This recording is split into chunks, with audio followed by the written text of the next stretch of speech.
So you see I'm just moving up the A minor and major pentatonic, again the combination. So the goal here is first of all to learn how to play the lick, and then second of all, again, how to change it into something that you can find useful. So let's start at the beginning here. So what I'm doing is I'm sliding into the 6th fret, okay, which for those of you that know your chord theory, I'm sliding into the major third, which is where this middle finger is right here on this bar chord.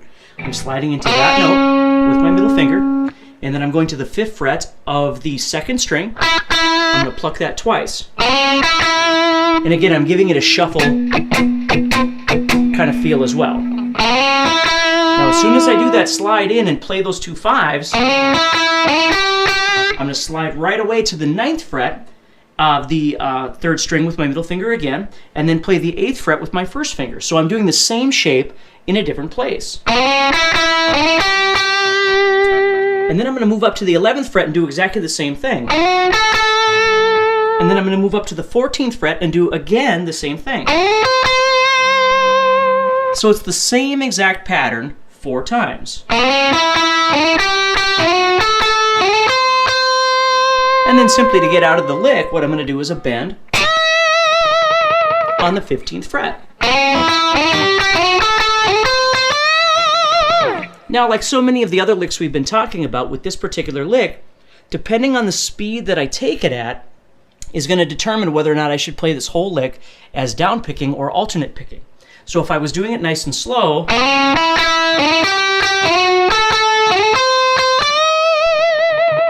or even with a straight rhythm,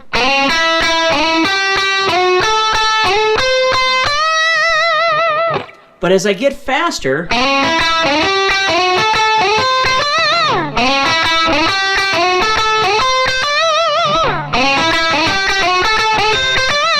it becomes more and more imperative that I use alternate picking.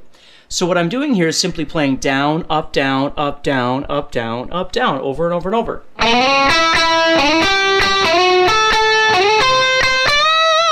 Which, if you think about it, means the first time I do the pattern, I'm doing down, up, down.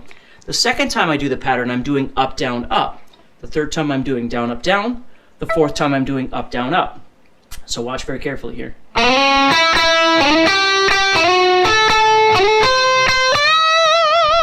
Now, I find that easier because it's consistent for me. I'm not thinking about whether or not I'm starting or stopping on a down or an up. I'm simply playing down ups the entire time.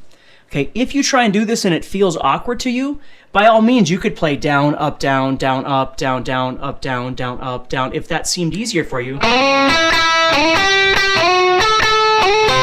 To start with a down each time.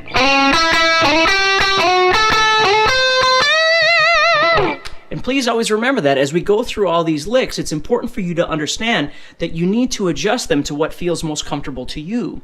I will always suggest ideas of things that I would like you to try, but if you try it and it just isn't making sense to you, by all means, get a hold of me and ask me questions about it, or simply try and revamp it a little bit so it makes sense to you. Needless to say, when you start any lick, as we're playing it very slow, the most beginner idea to think about is to pick everything in a downward sense, like when you play your scales and such, when you first start learning how to play those. But as you get better at those and the tempos increase, obviously at some point there's gonna become a wall where you can't really get past that unless you start learning how to alternate pick. And that's why I'm always going to suggest that you give those ideas a try as you continue through these licks. So anyway, really cool. So I've showed you how the lick goes.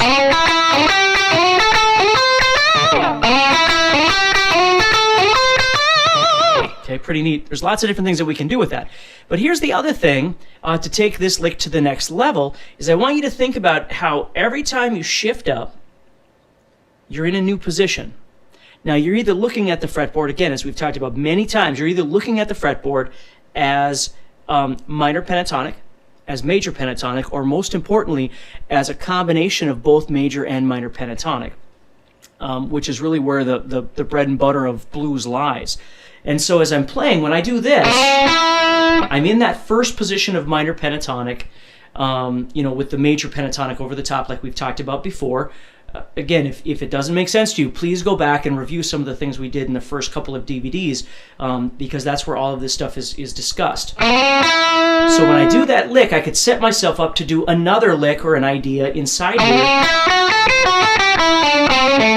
right? Or when I move from here to here, well, now I'm in the second position of minor pentatonic,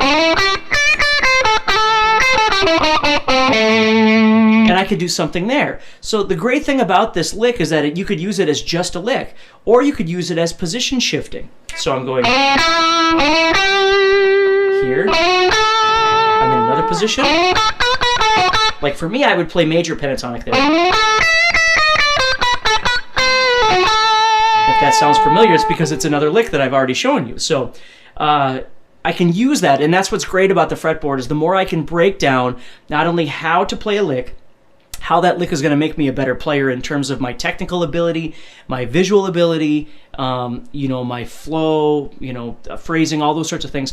But from a visual guitar standpoint, how can I use the licks to slide into other licks or slide into other movements? Because again, that's really what a solo is. It's a combination of ideas, whether they're licks or phrases or patterns, which is what this 96 Blues Licks is all about, or it's motion, right? When I get into a position, being able to move around in that position and then lock into another idea and then do that and then move around. So I might be playing this lick and I get up here and I do something up there. So I'm making my way up, already knowing when I get up there, I'm going to create something new. I'm going to use one of those other licks or phrases or patterns, right? So let me do this.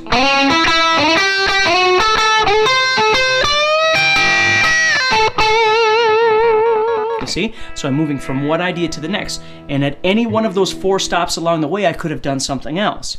So again, it's kind of a deep concept, but it really is the essence of learning how to truly free yourself and be able to solo across the fretboard.